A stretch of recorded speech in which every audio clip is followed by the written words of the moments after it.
Yo, what's going on everybody? It's your boy Potential Unleashed. We're back with another video and we are doing the review for Classroom Elite Volume 4.5. This is the first point 5 that we're going to be doing, and usually point 5s, they don't necessarily have anything to do with school per se. I mean, they do, but it's not like they're doing special tests or final exams or anything like that. It's really about them during summer or winter break. I'm pretty sure, at least that's what the point 5s I've read so far. There's also no soliloquy in these books, and also the books, they tend to be a little bit shorter. The start of the book, Sudo, he mentions to Enya Koji about a fortune teller asking him does he want to go, and so instead of asking Enya Koji, he wants to get Harita to go, but we know that Enya Koji, everybody believes that they have a good relationship, and so he asks Harita, hey, do you want to go? She's like, well, fortune telling seems interesting, but I don't want to go. And then Enya Koji breaks the news to Sudo, and Sudo, he gets mad saying he didn't really want to go, so Enya Koji, he's like, well, I guess I should just go by myself and figure out what fortune telling actually is. I kind of worded that wrong. Enya Koji does know what fortune telling is, but he just wants to go and experience and have his fortune read. And he goes to the place, goes to the mall to get his fortune read. However, you have to be a couple. And as he heads back, because he's not with a couple, he doesn't have a woman next to him, Enya Koji, he tries to leave, and him and Ibuki, they both leave at the same time. She's interested in having her fortune told, but she doesn't have a partner also. And the type of fortune telling is Tenchu Satsu, and I will explain what that actually is. So Tenchu Satsu is a Japanese fortune telling method. It is based on yin and yang and the 5 elements, and it uses a person's birthday in the sex androgyny cycle and physical appearance to predict one's fate. Enya Koji and Ibuki, they both go back to the mall to get their fortunes read. However, they both still don't have a partner, so they decide to be each other's partner. And when they do get their fortunes read, Enya Koji is the holder of Tenchusatsu, meaning that he's lived a life in constant misfortune ever since he was born. And so the fortune teller, she advises him when she reads his fortune to go straight home and do not stray from a path or do not take any different paths, because if you do, then you'll be stuck for a long time. And Enya Koji and Ibuki, they are talking to each other, and they go towards the elevator that's close to them. However, the elevator, it has a long line and it's crowded, so they decide to go walk and go to a different elevator. And as they go in the elevator, they're going down. However, the elevator gets stuck, meaning that the fortune teller, she was right in her prediction of the future, and so Enya Koji did get stuck for a long time because he did stray from a direct path that he was warned. While they were stuck, Ibuki, her battery was dead, and Enya Koji, his battery died. However, he was able to get a message off to someone for help, and so Ibuki and Enya Koji tried to get out of this situation themselves. They try to use express mode. If you guys don't know what that is, apparently, I don't know how true this is, but basically if you press the certain numbers or a certain key, it automatically forces the elevator into its power mode, and it expresses it downward, so it forces it into a fast moving motion where it moves and goes down to the lowest floor. And they also tried to open the door. It wanted to climb up onto the hatch. Then they also tried to break through the hatch, but it was bolted from the inside. And so when they were doing all these different things inside the elevator, it eventually went down and the door opened where they were safe. They thought it was them. However, it was Katsugari who was the one that Enya Koji asked for help for. And I know what you guys are saying, well, how does Enya Koji and Katsugari, how do they know each other? And we get a flashback right after the elevator scene. There's this woman in class D, her name is Inogashira, and so everybody is supposed to get her a present because it's her birthday. So Ike, Yamauchi, and Enya Koji, they go with Kushida to find a present for her, where they notice Katsugari, he has a present, and they speculate it's a girl because of how feminine the wrapping and stuff looks like. So they're interested because they're like, okay, and they're like, Katsugari, he's not an ugly guy, but he's not a good looking guy, so who will go out with him? And so they go and investigate on who the present is for. And so they had this meeting in Enya Koji's room, and as soon as everybody left, Enya Koji, he's cleaning up, and then he gets a doorbell rung, and he's confused because usually the people who go to his dorm, as we know, Ike, Kushida, Yamachi, Suo, and all of them, they created another key so they can just go in his room whenever they want. However, it was Harikta Manabu, and so he wants him to join the student council again. He asked Enyakoji to join. We already know Enyakoji declines. However, this is where someone named Nagumo is brought up, because Nagumo, he's trying to change the school, and Harikta Manabu, he doesn't want that. And so we have Enyakoji and Harikta. Even though he declines, this is where they exchange contact information. This is very important because Manabu, even though he is about to, I don't want to say retire, but let go of his position of president because he's going to graduate, there are times in the story where Enyakoji needs Manabu's help, and Manabu needs Enyakoji's help. So trading contact information here was very important. Enyakoji and Katsugari go to the student council because every time that Katsugari went with the president, he was wearing a school uniform, so that meant that he was going up to the school. So Enyakoji, he wears his uniform and he acts like he intentionally bumped into Katsugari. I mean, not intentionally, he acts like he did it on accident. However, he knew what he was doing. So when they talked to the student council, Katsugari is trying to get his present shift off because, well, I'm not going to spoil who it's for. They tell it a little later, so I'll talk about that then. However, the council, they decline. And so Katsugari, he is sad and he leaves. And Enyakoji's in the room. He's like, well, actually, technically, you guys, if you wanted to, you could, because the punishments for breaking the rules are only supposed to be enforced if you get caught. So basically, he's saying that since they're a student council, that they could look past it if they really wanted to, which was true. But Manabu, he says that he has no reason to do it for Katsugari. But however, he is saying that if Enyakoji finds some way to walk on the lines of the rules and get to ship, that he's not going to snitch on him, or he's not going to try to turn him in or anything, or say that Enyakoji broke the rules.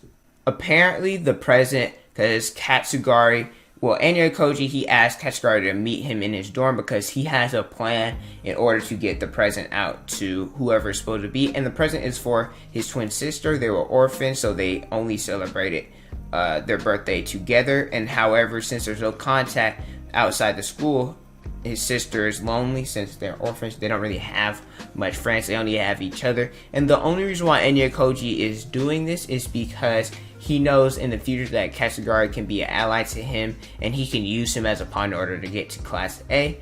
And the way that they did and gave the president Sudo, he leaves the school every so often to go on his tournaments because he plays basketball. So what they did was they took the present, put it in a bottle, and put it in a lunchbox. And when Sudo was out during his during his tournaments, he went and would go and ship it off. And the reward for Sudo, he got, I believe, 100,000 personal or private points, and the mission was successful. So that's how Sudo, Enyakoji, and Katsugari, that's how they know each other. Enyakoji, he got a call from Harikta saying that she needs help, and he hears a metal object or something in the background, and he goes to her aid, and she has her hand stuck in a bottle. And why is this the case? Why does she need help?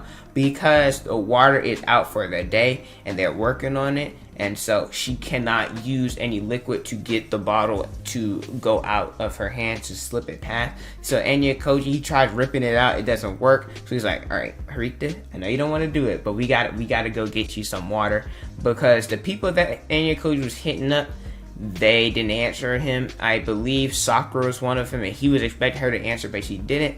And so he takes Harikta, and they go. It's kind of hilarious. They're just going around the dorms trying to sneak around, and they're trying to avoid cameras, avoid people. I know that they ended up bumping into Kushida, and then Harikta's like, I can just imagine it. Like, it was like, go, go, go, and like trying to push him out the way, and like doing all that stuff, just sneaking around. And so when they meet Kushida, Harikta, she hides behind Enyakoji, and Kushida, she tries to come at them and talk to them, and she's like, no, you're fine, stay where you're at. And they're running around the whole dorms, avoiding cameras. However, they're like, all right, this ain't gonna work. We're just gonna go back to the dorm and wait till the water goes back on. They go in the elevator. She's hiding behind Enyakoji because there's the camera in the elevator. And then as they go back to the dorm, thinking all hope is lost, Sakura, she ends up having water. Enyakoji goes to get it, comes back and slips her out. And this is where Enya Koji, he kind of has blackmail and leverage over Harita because she's embarrassed over the moment and she doesn't want this to be brought up. He leaves. Enya Koji, he's like, I wonder how Harita got her hand stuck. And so he takes a bottle and he puts it in. And I find it scene funny. He was like, as soon as he had the bottle in, he says, rocket punch. And so Enya Koji, he is hilarious. He has dry humor. But when his humor and he does make jokes, they're hilarious. And the water is still out, mind you. Enya Koji tries to take it off and, well, he got himself stuck. So he gets to experience what Harita went through. We know Yamauchi, he was interested in Sakura, has been interested ever since they found out that she was an idol. Tried to talk to her during the island test. And we know Enya Koji promised the email address after the mud incident on the island test. However, Enya Koji wasn't giving it out to him, so they decide that it's best if Yamauchi talks to her in person. And so he ends up writing her a love letter, but however, he's too embarrassed to give it to her. And so, pause, I gotta say that. And so he goes and asks Enya Koji to give it to her, pause, because if he does so, then their beef will be squashed because Enya Koji lied saying he didn't have her email address, etc. And so Enya Koji goes behind the gym, gives it to her, pause. I don't know why I'm saying pause every time. You guys are mature, so I'm gonna stop doing that. But he goes, gives her the letter, and we know Sakura, she likes Enya Koji, so she's like, oh, a love letter from a boy. And so she starts blushing. Enya Koji, he's like, hold up now, this isn't for me, I'm just the messenger, right? And so Sakura, she's like, wait, this isn't for you? He's like, what? I've been saying this the whole time. No, it's not for me. And Sakura seems a little sad. And Enya Koji, he goes to leave. She's all like, wait, well, I've never received a love letter before. What am I supposed to do? So maybe, and Enya Koji says, maybe it's someone you like. She's like, well, that's not possible anymore. And I want you to hear it, all right? She says that's not possible anymore. And Enya Koji's like, it's not what? And she's like, oh, never mind. And this goes back to a future book, and I think it's one of the winter breaks, so we'll come back to this a little bit later. And later that night, Sakura, she calls Enya Koji saying she don't know how to respond. He's like, it's okay if you want to turn him down or not. They're supposed to meet up at the same spot the next day. Obviously, Enya Koji knows that. He helped Yamauchi write the letter, and so he meets Sakura in the spot that she is supposed to talk to Yamauchi, where she's going to decline him. And they meet earlier, however, rain happens and they run and get covered. They're both soaking wet. And Enya Koji, he says that they're in a situation where they're together alone. And this is a situation that people dream about, because if anything, people will fall in love here, but they didn't. And so Sakura, she ends up turning down Yamauchi. He gets sad, but hey, it is what it is. And Enya Koji and Karusawa, they meet, where Enya Koji gives her a letter. She has a mission to do because they are going to go swimming on the last day of summer vacation, going to the pool. Everybody's going, I believe Kushida, Enya Koji, Yamauchi, Sudo, Harita. The only reason why Harita is going is because Sudo wanted her to go, and Enya Koji got her to go by blackmailing her, saying that he'll expose the bottle incident. And she's like, okay, I'll go. However, you cannot use this up again. And they agree. And they go, they meet up with Ichinose.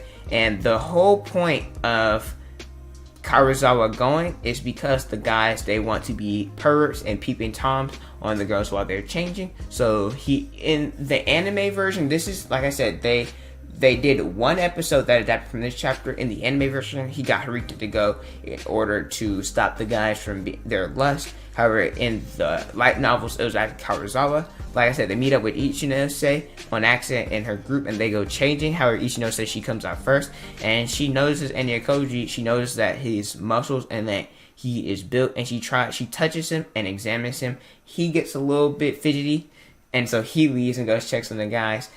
And after everybody meets up, they go to the pool. They see this handsome dude that is dominating on the volleyball, the water volleyball. His name is Nagumo, and we meet him for the first time. They don't really interact. However, we do talk about him a little bit more. We know that he plans on trying to turn the school upside down. So this is important that we meet him here. And while they were playing volleyball, Enya Koji, he intentionally looks uncoordinated, and Harita's all like, what are you doing? She's like, all right, you gotta explain. He was like, well, you know, Ichinose, she's supposed to be a spy looking after me. We found this out in book 4. So Enya Koji says, I have to look uncoordinated, so she doesn't suspect anything. And her just like, okay, we see you paying attention. And then it's time to go, so everybody decides to leave. And this is where Karuizawa, she comes to Anya Koji. She gives him the camera. She was successful in her mission, however she didn't swim with them. And the coach was like, why not? Why didn't you enjoy yourself?